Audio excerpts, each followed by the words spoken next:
Durante o mês de janeiro, nós começamos o ano com uma série com esse tema, Reboot, Reinicialize.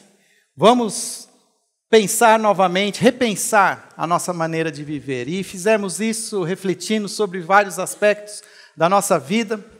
O André, agora de férias, antes de sair, ele pediu que, Fábio, você pode apresentar para nós 3 domingos falando sobre família, uma nova maneira de pensarmos família, de reinicializarmos as nossas vidas e esse novo ano, pensando de uma maneira diferente, como Deus pensa a família. E semana passada, nós então começamos a refletir e eu trouxe a narrativa fundante, a narrativa de Gênesis, como Deus sonhou a família, como Ele criou então homem e mulher, seres iguais, a mulher sendo tirada do lado de Adão e sendo 2 iguais, que se olhavam olhos nos olhos, companheiros, parceiros, e um ambiente de harmonia, um jardim, um paraíso, onde havia o sustento, havia a fonte, que era o próprio Deus, mas nós vimos ali também que existia um inimigo, Ezequiel 28, e eu não falei sobre esse texto semana passada, mas Ezequiel 28, há uma revelação do profeta, narrando quem é Satanás, e como Satanás vivia também no jardim, e quando ele teve a oportunidade, ele foi e atacou exatamente o suprassumo da criação de Deus, que era o homem e a mulher, e ele veio com força, enganou a mulher e o homem, e nós, então, percebemos e vimos ali todo um desfacelamento do propósito de Deus, do plano de Deus. E você continua a ler e lê o Gênesis 4, você vê, então, um Adão já omisso, um Adão que não participa da vida familiar, nós só vemos Eva aparecendo. Eva, por outro lado, foca no filho mais velho, Caim, e Caim se torna o filhinho da mamãe protegido, e quando ele é menosprezado por Deus, em detrimento de Abel, ele abre mão do diálogo, da conversa, e parte para a ação violenta, matando seu próprio irmão. Bastou um capítulo da Bíblia para que toda a história daquela família que foi criada à imagem e semelhança de Deus se tornasse uma tragédia. Mas nós continuamos trabalhando o texto e Deus tinha um propósito e Ele exalta mesmo assim aqueles 2, dizendo que um novo Adão surgiria, alguém que nasceria fruto do ventre de uma mulher. E nós cremos que isso aconteceu com Jesus Cristo. Jesus, o Filho de Deus, Salvador, veio ao mundo para resgatar as nossas vidas, resgatar a família de Deus. A ponto de que a primeira vez que Jesus se mostra publicamente, ele está num contexto de casamento. O primeiro milagre de Jesus acontece num casamento. Noivos que estavam envergonhados, pois ali havia terminado o vinho, não havia uma solução, e olha como Deus que promove a mulher novamente, a mulher que de alguma maneira foi humilhada ali no jardim, Deus permite que agora Maria introduza Jesus, e ela diz assim, façam que esse homem mandar. E é isso que nós temos que entender, nós precisamos permitir que Jesus mande nas nossas famílias. Por mais que seja, às vezes, assim, ridículo, ou alguma coisa que seja, assim, insana, mas se é Jesus, nós temos que seguir e entender que Ele tem um milagre para prover nas nossas vidas. Terminamos, semana passada, com o desafio de promovermos nos nossos lares a própria mesa de Cristo. Expliquei para vocês como é que Jesus trazia de novo todos, incluía a família, incluía todos os excluídos, como Jesus acolhia quem estava desamparado. Ele convidava para sentar numa mesa com ele. Foi assim com Zaqueu, foi assim com aquela mulher Ciro-fenícia que comia as migalhas do chão. E é assim que nós terminamos, inclusive, a semana passada, ceando, repartindo o pão na mesa de Cristo. A mesa se torna o maior dos símbolos do cristianismo. A tal ponto que Jesus pede que nós possamos repetir esse memorial para que nós possamos lembrar de Jesus Cristo, incluindo-nos na própria família de Deus. Jesus, o filho mais velho, nos transforma em filhos mais novos. E a nossa prática, então, era essa semana, nós temos um momento em que a gente ia se desligar do mundo externo, desligar a televisão, celulares. Nós íamos sentar à mesa, repartir o pão com a própria presença de Cristo em nome de Jesus, e nós íamos começar a nos dedicar ao diálogo em família, da comunicação, a acertar as arestas, a planejar uma agenda comum da família. Eu não sei como é que foi esse exercício para vocês essa semana, se vocês fizeram, se deu certo. A grande probabilidade é que não deu certo. Porque toda vez que nós queremos seguir os propósitos de Deus, Satanás novamente entra em cena. O mesmo Satanás que estava no jardim do Éden, ele continua presente e ativo, pronto para conspirar contra a família cristã.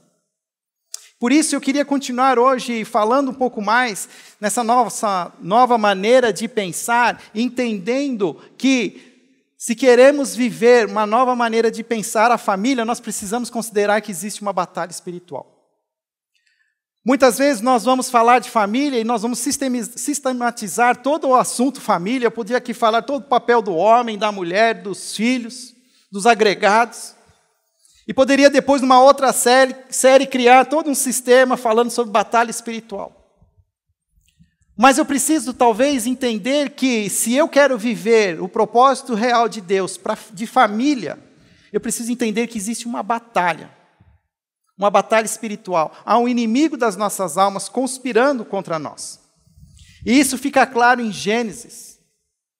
Nós só temos 2 capítulos de Gênesis onde tudo era perfeito. A partir do capítulo 3 não há mais nada. Tudo desanda. Há uma luta desde o começo. Essa luta começa em Gênesis capítulo 3. E desde então o casamento se parece mais com uma guerra, pelo controle e uma série de tentativas conscientes e inconscientes de manipulação, do que um paraíso. Quantos de nós sonhamos que os nossos lares sejam como o paraíso, o jardim, um lugar de harmonia, de paz, de tranquilidade, de diálogo, de proteção? E quantas vezes os lares se tornam locais de violência, de destruição, de traumas? A Bíblia é enfática em dizer que o ladrão, Satanás, ladrão das nossas almas, ele vem para matar, roubar e destruir. Toda ação maligna é uma ação de roubo, de destruição e morte. Toda vez que a morte invade as nossas famílias, toda vez que há destruição nas nossas famílias, toda vez que há roubo, perda nas nossas famílias, é uma ação diabólica. Contei para vocês que eu estou lendo a Bíblia de maneira cronológica, e eu li agora todo o Gênesis, depois, cronologicamente, é necessário você voltar para Jó. E eu lendo Jó, eu começo a ver de novo toda a ação maligna. Jó é um livro interessante, pois ele também nos permite entender uma perspectiva sobrenatural de algo que nós não vemos, invisível, de um Deus que reúne os seres celestiais, os bons e os ruins.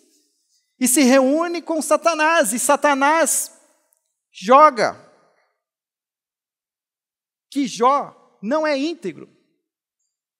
Só é íntegro porque tudo dá certo na vida de Jó. E Satanás, deixa eu começar a mexer na vida dele, que eu quero ver se ele continua fiel. E Deus, na sua sabedoria, ele permite. E onde Satanás ataca, não só nos bens, mas na família. Os filhos são mortos. E nós precisamos entender que essa situação, ela continua acontecendo.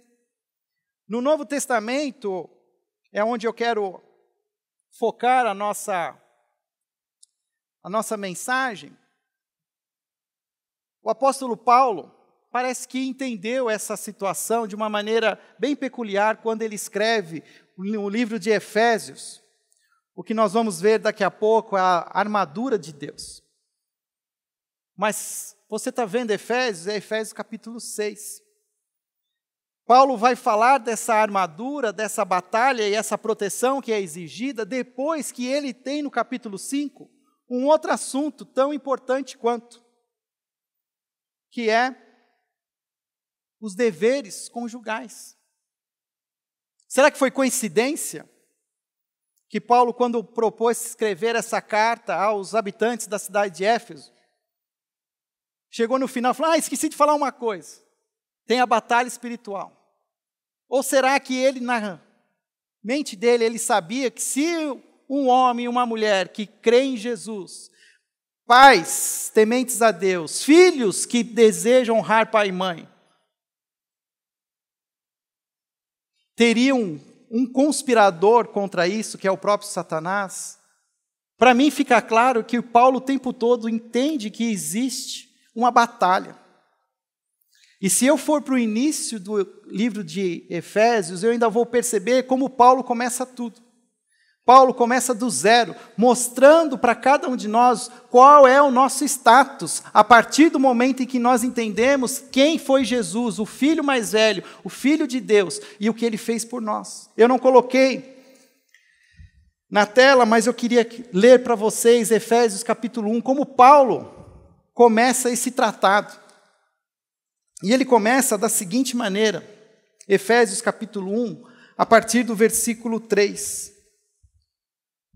Bendito seja Deus e Pai de nosso Senhor Jesus Cristo, que nos abençoou com todas as bênçãos espirituais nas regiões celestiais em Cristo, porque Deus nos escolheu nele antes da criação do mundo para sermos santos e irrepreensíveis em sua presença.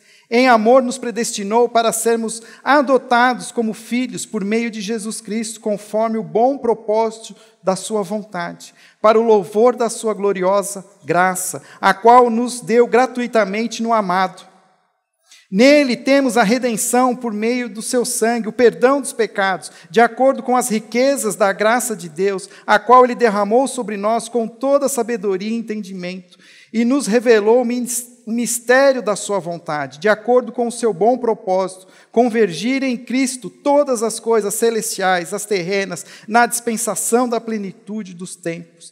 Nele fomos também escolhidos, tendo sido predestinados conforme o plano daquele que faz todas as coisas segundo o propósito da sua vontade, a fim de que nós, os que primeiro esperamos em Cristo, sejamos para o louvor da sua glória. Quando vocês ouviram e creram na palavra da verdade, o evangelho que os salvou, vocês foram selados em Cristo com o Espírito Santo da promessa, que é a garantia da nossa herança, até a redenção daqueles que pertencem a Deus, para o louvor da sua glória. Quando Paulo escreve esse texto, ele está querendo assim chamar a nossa atenção, percebam quem nós somos agora em Cristo Jesus. Todo o movimento cósmico de Deus, num momento exato, ele converge todas as coisas, a criação, converge a família, para serem redimidos, para voltarem a serem glória de Deus. Nós hoje temos o privilégio de, em nome de Jesus, tendo as nossas famílias salvas em Cristo Jesus, a termos famílias que honrem e glorifiquem a Deus. Famílias seladas pelo Espírito Santo, e é importante a gente entender a ação do Espírito Santo como um instrumento de Deus de santificação das nossas famílias. Entender que nós precisamos perceber que nós não somos mais os nossos pecados, nós não somos mais aquilo que nós fazemos, nós não somos mais a nossa história de tragédia, mas agora, por causa de Jesus Cristo, nós somos filhos de Deus, amados em Jesus, salvos em Cristo Jesus. Por isso que quando a gente vai para o Celebrando, a gente aprende a falar, eu sou o Fábio, filho de Deus, salvo em Jesus Cristo. porque eu começo uma nova vida. Se nós queremos viver em família, e Paulo vai tratar disso lá no capítulo 5, ele está começando o capítulo 1, dizendo para os Efésios, olha, vocês precisam entender quem vocês são agora. E é interessante, se você estudar o contexto da cidade de Éfeso, não é muito diferente do nosso século 21. Um contexto de uma cultura extremamente pagã. Famílias que nem existiam na verdade, eram famílias de fachada. Pois o homem tinha uma esposa só para ter os seus filhos, né, de direito, mas ele mantinha relações sexuais com concubinas, e quando ele queria uma fantasia erótica, ele ainda ia atrás das prostitutas. A Pax Romana, ela era, de alguma maneira, ela existia através de violência, de conspiração, de injustiça. Grande arrecadação de impostos. E quem levantasse para se opor, morria. Uma degradação. E é interessante como, muitas vezes, nós não entendemos como nós estamos voltando à primeira era cristã. Como a nossa sociedade, a humanidade foi impactada pelos princípios bíblicos, que como nós estamos perdendo esses princípios e nós estamos voltando às primeiras eras cristãs. Sem amor pela família, nós não somos mais impactados pelas pessoas que morrem. Balas perdidas que tiram vidas de crianças no Rio de Janeiro e a gente não sente mais nada. Essa semana uma mãe morreu, uma guarda municipal, e ela era membro de uma igreja batista na Zona Leste. Uma irmã nossa em Cristo perdeu a vida na frente do seu filho. E nós não estamos nos mexendo, nós não estamos sendo provocados, nós estamos vivendo anestesiados. E quando Paulo traz o texto de Efésios, ele quer dar um chacoalhão. Nós precisamos viver diferente, perceber a dinâmica, perceber que o inimigo está ativo e ele continua, inclusive, tirando vidas de pessoas crentes. E eu preciso prestar atenção, ele está pronto para derrubar a família. Quando ele fala em Efésios capítulo 5, capítulo 6, duas vezes, 2 versículos, tanto em Efésios 5 como em Efésios 6, ele usa o versículo 18 como uma transição.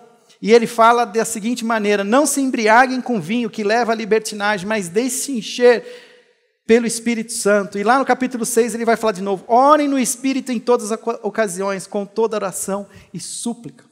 Nós, como igreja batista, eu fui para um ambiente lá luterano e ficavam perguntando qual era a minha denominação. Eu falava, eu era batista. E parece que quando você fala que você é batista, já tem todo lá um conceito.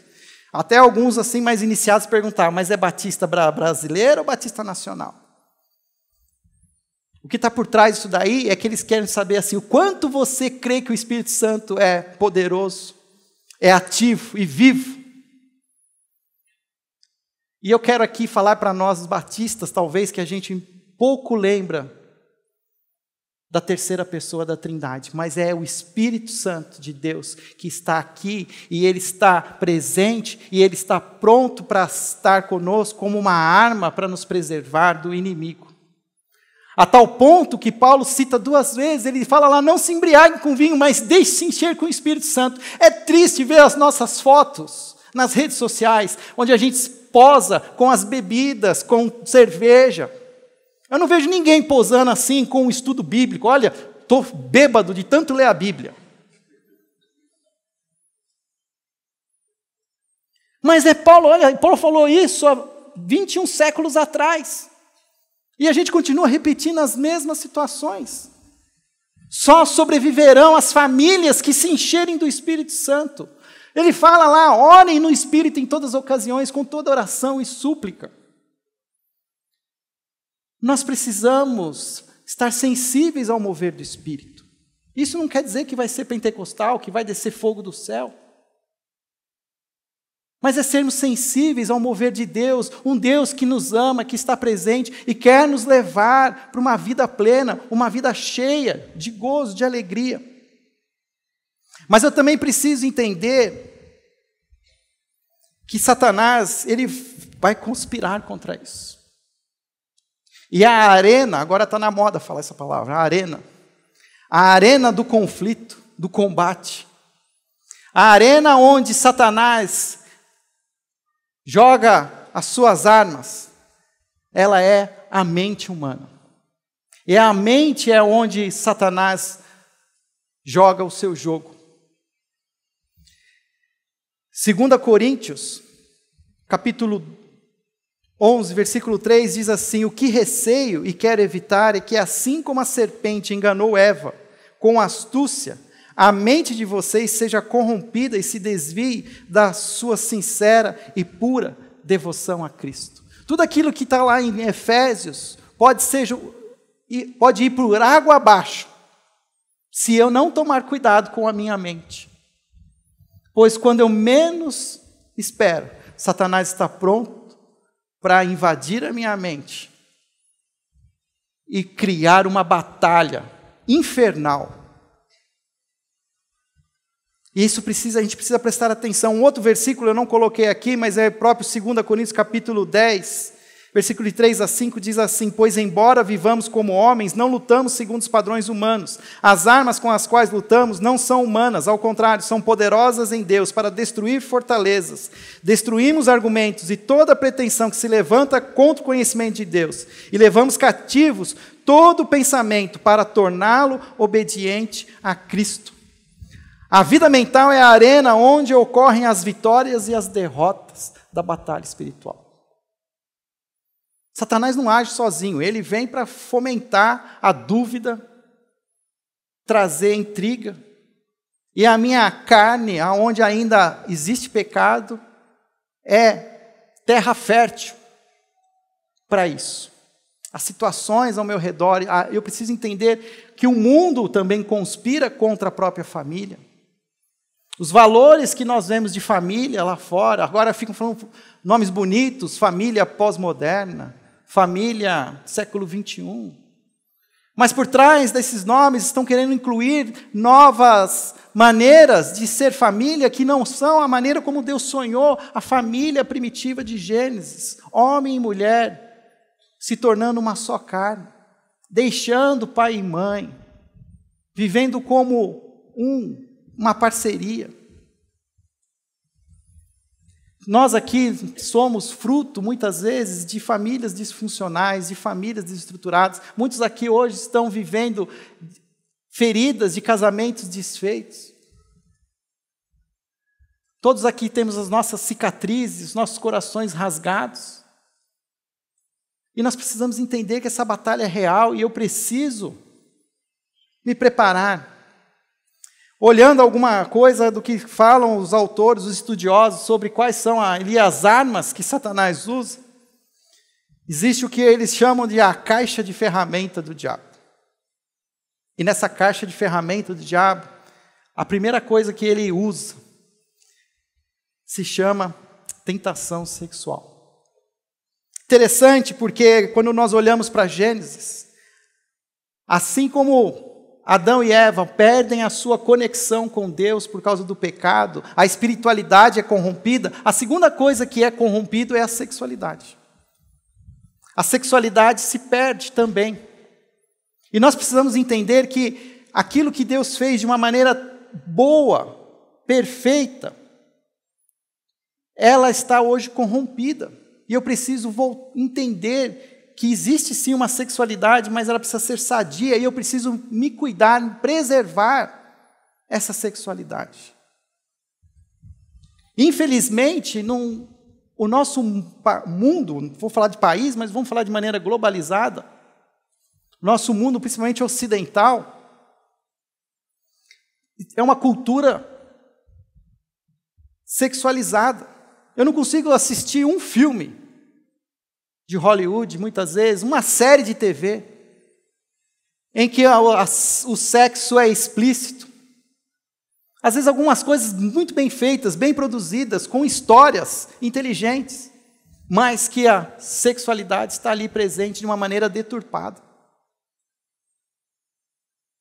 A própria pornografia, que antes a própria palavra dizia era algo na mídia papel, hoje ela se expandiu exponencialmente através das redes sociais. E eu e você agora, com uns 3 toques no celular, a gente tem acesso. E isso Satanás usa, essas armas, porque são brechas que nós abrimos e que trazem brechas para que o inimigo entre nas nossas famílias. E se isso era uma luta que às vezes os homens tinham, é uma luta hoje das mulheres também. Antigamente se falava que era um problema dos homens, mas é um problema das mulheres. Tem um livro aqui na nossa livraria, o dos homens eu acho que não tem mais, chamado A Batalha de Todo Homem, mas tem um livro também, A Batalha de Toda Mulher. Tem um outro que é A Batalha de Todo Adolescente, de menino, e toda garota e de garoto. São livros que trazem para nós de novo, assim, olha, percebem a dinâmica desse mundo e como esse mundo está nos afastando do propósito de Deus, para uma sexualidade sadia. 1 Coríntios capítulo 7, olha só como Paulo ele vai trabalhar esse tema quando ele diz assim, não se recusem um ao outro, exceto por mútuo consentimento. Ele está falando para aqueles que estão casados, entendendo esse contexto. O marido e mulher, durante certo tempo, para se dedicarem à oração. Depois unam-se de novo, para que Satanás não os tente, por não terem domínio próprio. Porque não temos domínio próprio é um fato. E outro fato é, muitas vezes, vocês solteiros acham que serão livres da tentação sexual a partir de que estiverem casados, mas o texto diz, olha, a coisa continua. É uma luta que nós temos que aprender, sejamos solteiros ou casados. Quantos casamentos já não foram desfeitos por causa de imoralidade sexual, de infidelidade? Hoje eu tenho aconselhado até casais de namorados, onde já a pornografia invadiu de tal maneira o coração, que a gente trata de assuntos hoje ainda quando são namorados, quando eram coisas que aconteciam depois de casados. Mas vamos continuar. Guarda aí, tentação sexual. A segunda ferramenta que o diabo gosta de usar é a raiva não resolvida. Quantas vezes nós guardamos rancor, nós guardamos mágoa. E aqui não só entre marido e mulher, mas entre pais e filhos, entre noras e sogras, genros e sogros, situações familiares, porque são convenções que precisam ser conversadas, comunicadas, e toda relação humana, ela produz atrito. E quantas vezes nós não resolvemos as nossas situações, por isso não é errado ter raiva, é um sentimento natural, mas como eu extravaso essa raiva? Caim não estava errado em ficar com raiva, ele tinha todo direito. Mas quando ele abre mão do diálogo e parte para a ação violenta e descarrega a sua raiva, e era uma raiva, olha o tamanho da raiva, suficiente para matar o irmão, ele dá brecha para ser usado por Satanás e ferir a própria família.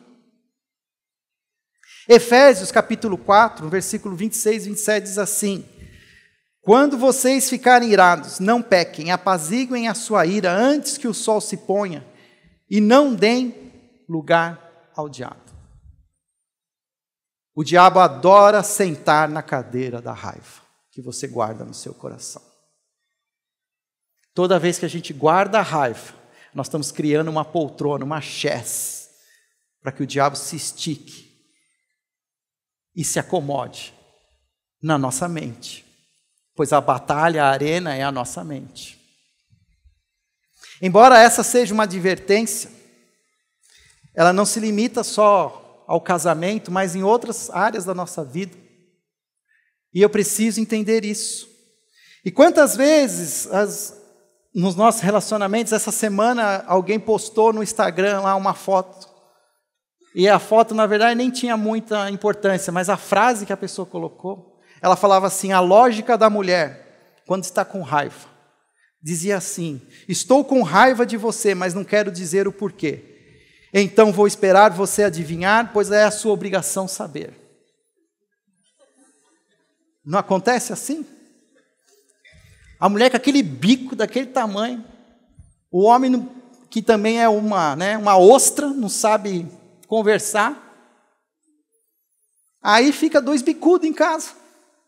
E o homem, então, ele vai fazer outra coisa. Vai tomar cerveja, vai conversar com os amigos, vai para o happy hour e você fica bicudo em casa. Achando que ele está preocupado em saber qual é a sua raiva. Por isso que faz sentido a mesa de Cristo. Faz uma mesa bem gostosa, com café, com pão de queijo, um jantar. E você fala assim, olha, isso aqui é para você. Mas com o meu amor. Mas eu queria dizer para você que também tem raiva no meu coração. E diga por que você está com raiva. Por favor, tenha misericórdia de nós, pobres homens mortais. Limitados no nosso entendimento. A gente não lê pensamentos. E repita. As mulheres têm raiva de repetir. Por favor, repete. A gente não fica chateado que vocês falam a mesma coisa várias vezes.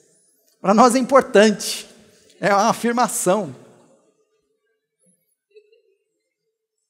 Hoje até eu vou abrir aqui a minha intimidade da minha casa. Hoje a Dani estava brava pra caramba lá.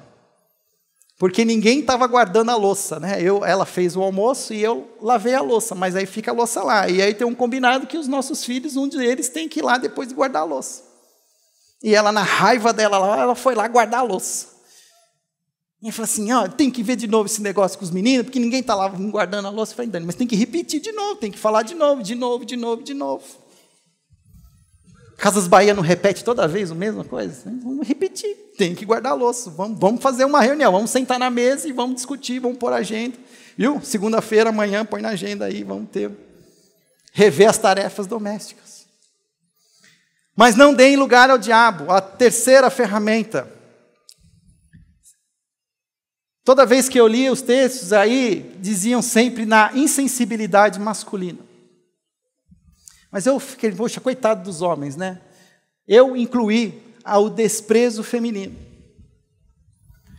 Quando nós lemos Efésios, capítulo 5, o último versículo do capítulo 5, Paulo já descreveu todos os deveres, tanto do homem como da mulher, dos pais, E aí ele fala no final assim, portanto, o homem ame o seu marido, e a mulher, portanto, a mulher ame o seu marido, e o homem, e a mulher, né? Como é que é aí, caramba? Vamos de novo. Portanto, o homem ame a sua mulher, e a mulher respeite seu marido. Se vocês sabem, por que vocês não estão fazendo?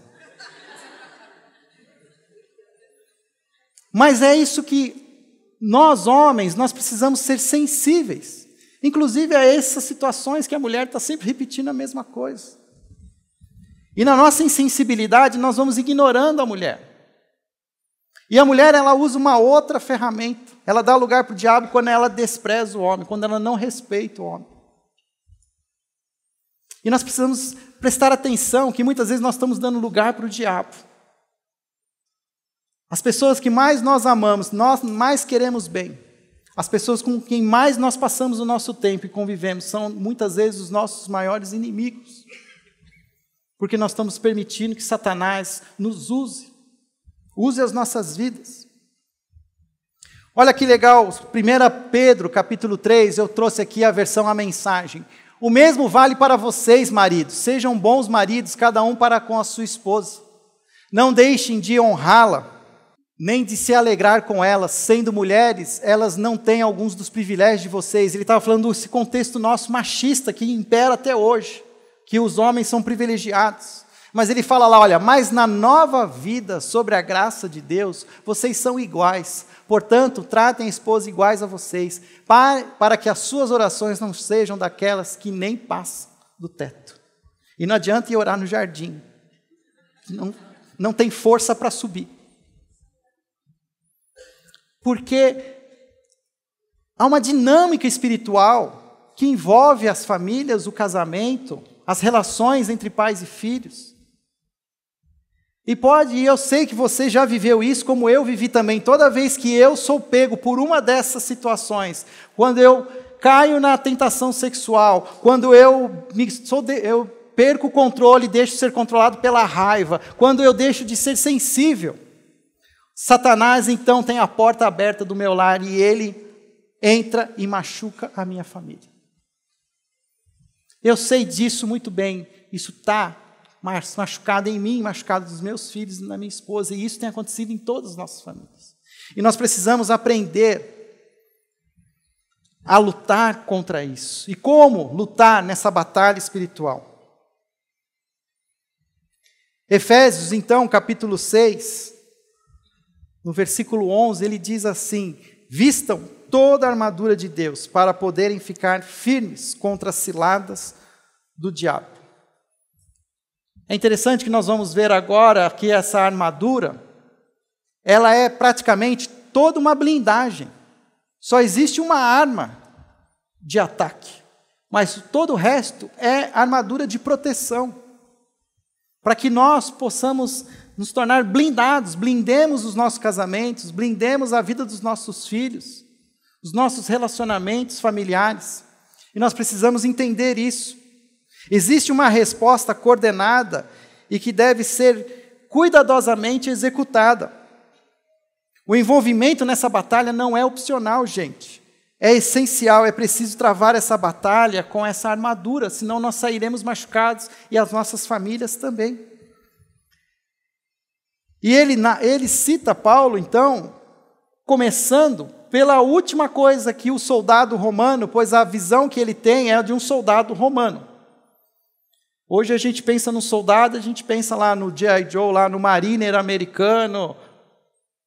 Mas quando ele está imaginando um soldado romano, e a última peça da armadura desse soldado era o cinto, e ele começa pela última peça.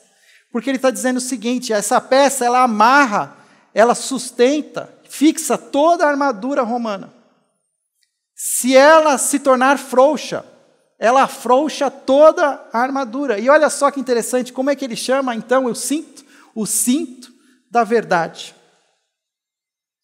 Efésios capítulo 4, versículo 25, ele diz assim: portanto, cada um de vocês deve abandonar a mentira e falar a verdade ao seu próximo, pois todos somos membros de um mesmo corpo.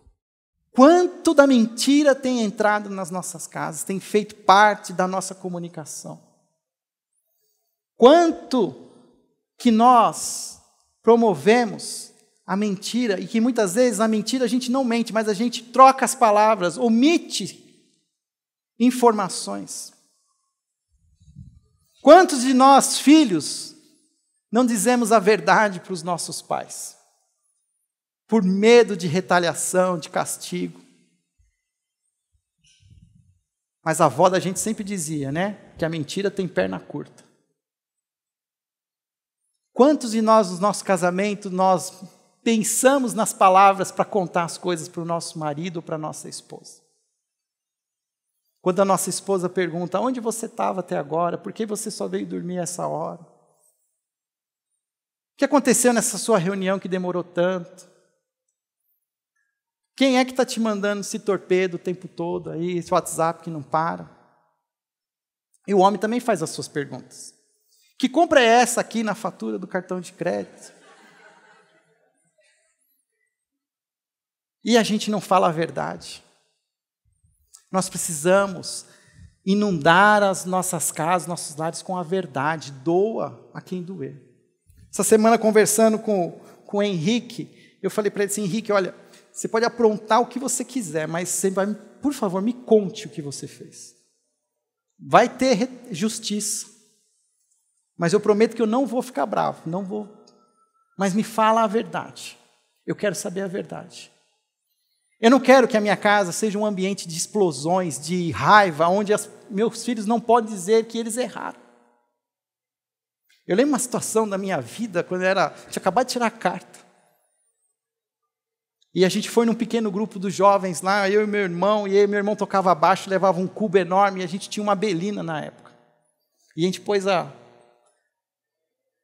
o cubo do baixo na belina e fomos lá para o pequeno grupo. Aí meus pais falavam assim: meia-noite tem que voltar para casa, meia-noite tem que voltar para casa. E eu fiquei enrolando, daí eu 5 para meia-noite, falei: Cláudio, meu irmão, temos que ir para casa. Aí eu fui, só que eu tive que ir numa velocidade maior. E eu lembro até hoje, esquina da rua Portugal com a Flórida, em São Paulo. Passei sem parar num cruzamento e uma Kombi que eu só vi que ela era branca, que ela já estava em cima de mim. Pegou na ponta do carro e o carro capotou e eu rodei assim o asfalto da rua Portugal até parar. E naquele momento eu só pensava assim, essa droga virou. E eu vou levar uma bronca do meu pai. E o Levi estava nessa história, porque o Levi naquela época não tinha celular. O Levi teve que ir na minha casa chamar o meu pai. E eu fiquei chorando, só imaginando o meu pai chegando, porque ele falava assim, toma cuidado, o trânsito de São Paulo é perigoso, vocês podem se machucar, vai devagar. A hora que eu vi o meu pai, eu comecei a chorar. Ele falou assim, agora ele vai me matar. O meu pai me abraçou e ele falou assim, que bom que você está bem. Eu não falo para você que tem que tomar cuidado. Mas aquilo tirou de mim um peso. Eu falava, pai, perdão, pai, desculpa, pai, eu errei. Mas naquele dia eu guardei e guardo isso até hoje. Falei assim, quando eu tiver os meus filhos e eu não quero comer o fígado deles quando eles fizerem uma coisa errada. Mas eu também quero acolhê-los, como o pai acolheu o filho pródigo, que voltou arrependido. E ele disse a verdade, pai, pequei contra ti pequei. E é assim que tem que ser os nossos relacionamentos. O cinto da verdade, se nós não começarmos com a verdade, então todo o resto da armadura não vai funcionar. João 8:44 diz assim, vocês pertencem ao pai de vocês, o diabo. E aí Jesus estava falando para os mestres ali, os fariseus, mestres da lei. E querem realizar o desejo dele. Ele foi homicida, agora está falando do diabo. Desde o princípio, não se apegou à verdade, pois não há verdade nele. Quando mente, fala a sua própria língua, pois é mentiroso e pai da mentira. Aí agora não é a avó de vocês que falou que o diabo é o pai da mentira. É Jesus que falou isso. E quando nós damos liberdade, falamos mentira, nós estamos sendo usados pelo especialista em mentira, que é o pai da mentira, é o diabo. E ele sempre vai dar para a gente uma ideia boa, que é uma mentira assim que a gente vai achar ótima. E eu preciso prestar atenção nisso. A couraça da verdade. Romanos 5:1 diz assim, tendo sido, pois, justificados pela fé, temos paz com Deus, por nosso Senhor Jesus Cristo. O que ele está querendo dizer? A couraça, ela protege o nosso peito, o nosso coração. E eu preciso entender quem eu já sou justificado. Eu estou protegido de qualquer flecha que o diabo venha dizer assim, olha que seu coração, você é um pecador, você é um desobediente, você é um mentiroso. E eu preciso estar protegido, sabe o que significa diabo? Diabo significa acusador, caluniador, semeador de contendas. E eu preciso proteger o meu coração das próprias setas desse inimigo, porque ele está pronto para minar a minha confiança.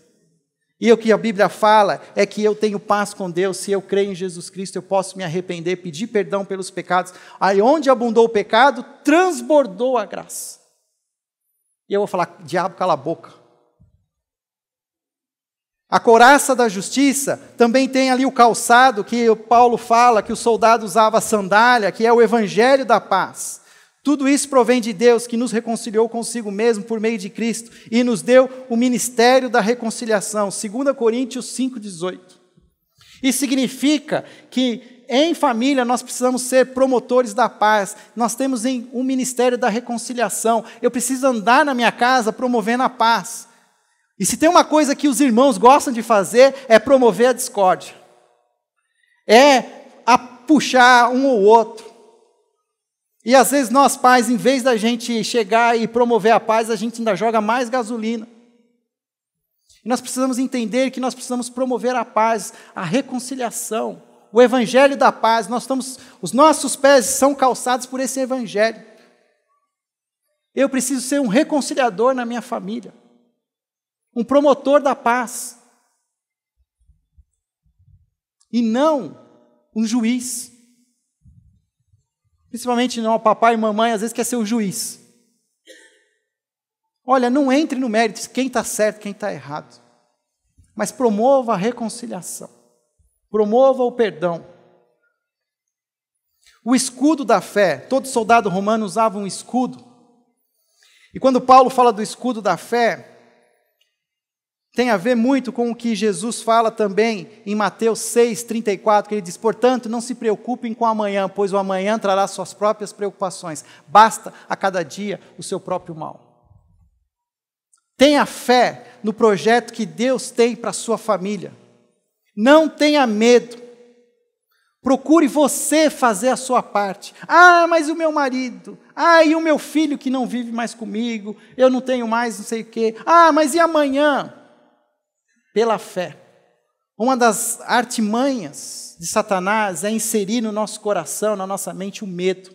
E o medo nos paralisa. O medo faz com que a gente não faça nada.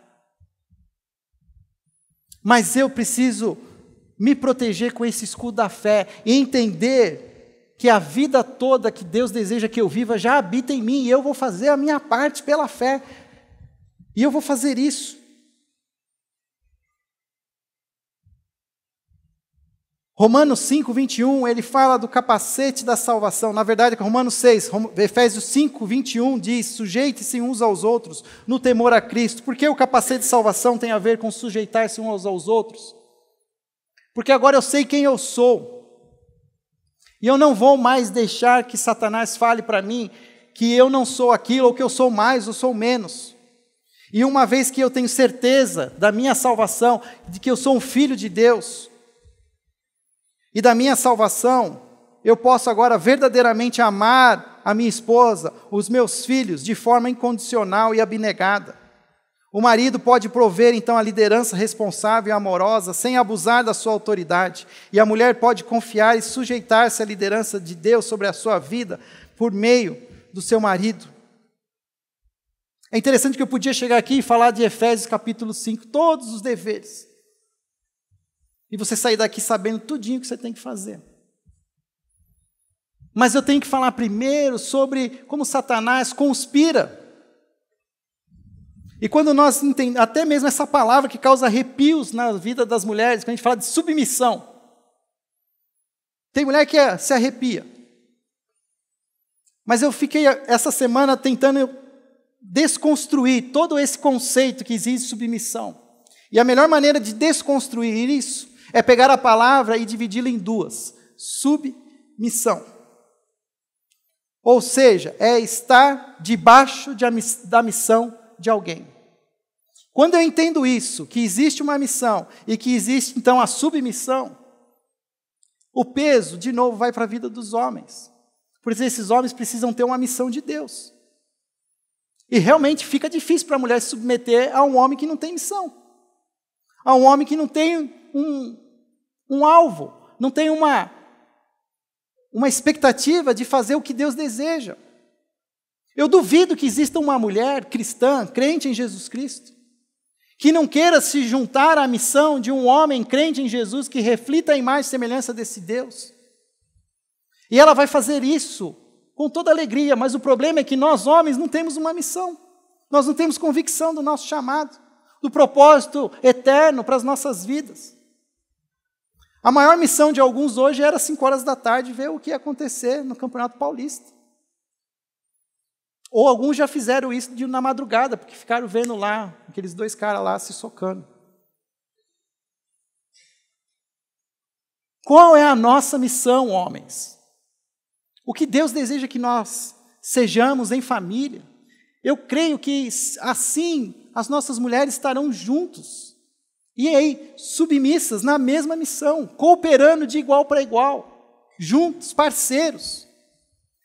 Jovens, solteiros, vocês estão procurando, né, um parceiro, uma companhia.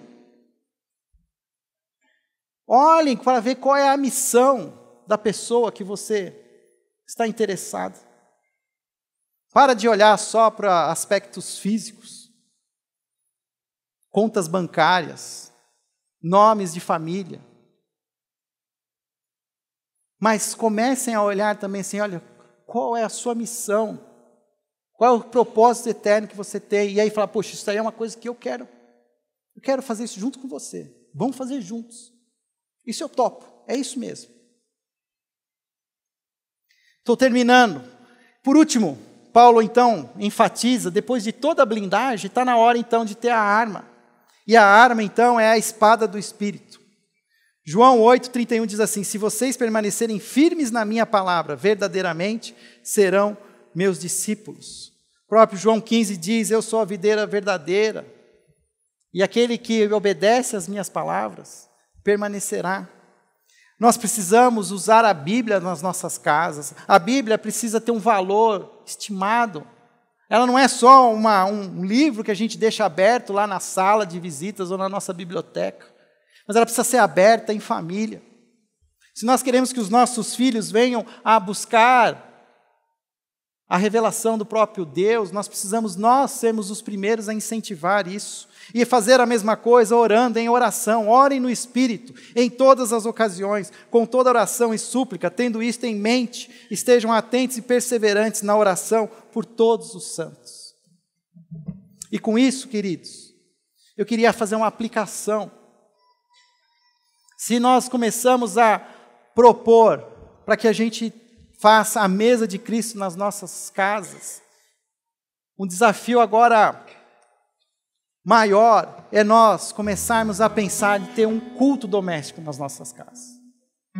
Pode chamar como você quiser, de cultinho, pequeno grupo em família, estudo bíblico doméstico. Mas a melhor maneira de fazer isso é na própria mesa. Às vezes eu na minha casa lá e falo assim, agora a gente vai lá para o sofá. Aí um fica lá já se esparramando, já começa a cair, se bocejar. Por quê? Porque o inimigo vai conspirar contra. Ele vai fazer de tudo para dar errado. Então na mesa, após repartir a refeição, homens, levem a Bíblia, a espada do Espírito para a mesa. Leia um texto, reparta, diga o que você entende. Comece a ensinar para os seus filhos que eles precisam entender essa palavra e ore. Promova a oração. Os nossos filhos só aprenderão a orar se nós orarmos em público para que eles possam. Que vergonha, às vezes eu vou em algum evento aí, todo mundo tem vergonha de orar. Aí sobra para quem? Para o pastor orar. E nós precisamos praticar nosso sacerdócio de todos os santos. Todos nós temos a mesma plenitude de Cristo. Pastor não é melhor que ninguém, não. É tão ruim quanto cada um de vocês.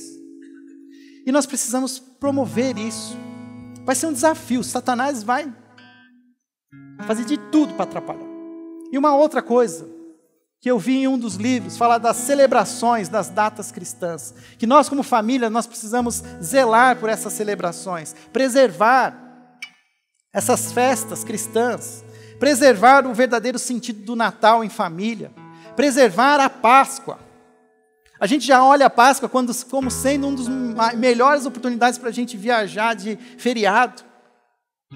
E a gente esquece que como cristãos é a data mais importante para o cristão, pois nós celebramos a vitória de Jesus Cristo sobre a morte. E o próprio Deus, quando ensinou a Páscoa para o judeu, era para fazer algo em família. Lá no Egito. E nós precisamos resgatar essa essência da Páscoa, do Natal, de outras celebrações. Mas não, a gente prefere ficar correndo atrás do Halloween, de qualquer outra coisa que não tem a ver com a nossa cultura cristã. Até mesmo alguns de vocês que têm a origem de outras denominações mais tradicionais, os próprios luteranos, de continuar preservando as tradições cristãs. Pois o inimigo está ensinando um montão de coisas erradas para os nossos filhos. A cultura lá fora é uma cultura pagã, é uma cultura ímpia. Mas nós precisamos zelar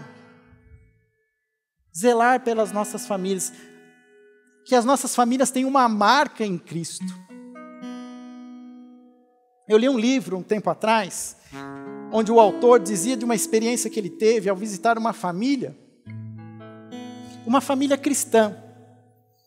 Essa família cristã tinha uma tradição, e isso foi impactante para a vida dele. E uma das coisas que acontecia é que o homem da casa, ele entregava uma caixinha, e era uma tradição na família, a caixinha era uma chave. simbólica. Mas dizia assim, a nossa casa, ela é a sua casa. Se você precisar, você tem abrigo aqui, aqui você será acolhido, aqui você terá o que você quiser. Aquilo impactou, ele falou, poxa, eu quero ter uma família que tem uma caixinha com uma chave para dar para as pessoas. Ele conta uma outra história, que ele visitou uma outra família, que essa família vivia numa ilha. Então, para chegar nessa família, tinha que ir de barco. E ao final, essa família toda se reunia no cais, para se despedir. E quando o barco ia embora, a família toda se jogava na água. Era uma maneira tradicional como a família se despedia, e aquilo marcou. Ele falou assim, poxa, eu quero que a minha família tenha uma marca. E eu lembrei que a minha família tinha uma marca. Eu tenho uma tia, toda vez que a gente vai embora, ela corre atrás do carro, fazendo tchau, tchau. Ontem foi aniversário da minha mãe, e as famílias se reuniu, meus irmãos. E agora eu vejo até a minha sobrinha correndo atrás do carro, falando tchau. Mas é uma maneira da gente marcar a nossa família. A nossa família tem uma marca, tem uma característica. Ela tem as suas dificuldades, tem os seus acessos de raiva. Mas é uma família que conhece a Jesus Cristo, tem convicção do seu chamado, e fará de tudo para criar uma marca, que marque a vida das outras pessoas, e que faz com que as outras pessoas tenham sede de Deus, e engrandeçam o nome de Jesus Cristo. É para isso que nós somos chamados. É para isso que nós somos chamados, para viver em família. Não há família ruim, não há família melhor que nenhuma. Todas as famílias são famílias de Deus, com as suas dificuldades, com os seus traumas, com as suas ausências, mas são famílias onde Jesus Cristo está presente, e Jesus se faz presente, e eu creio nisso, e você precisa, com fé, com o escudo da fé, viver isso, todos os dias.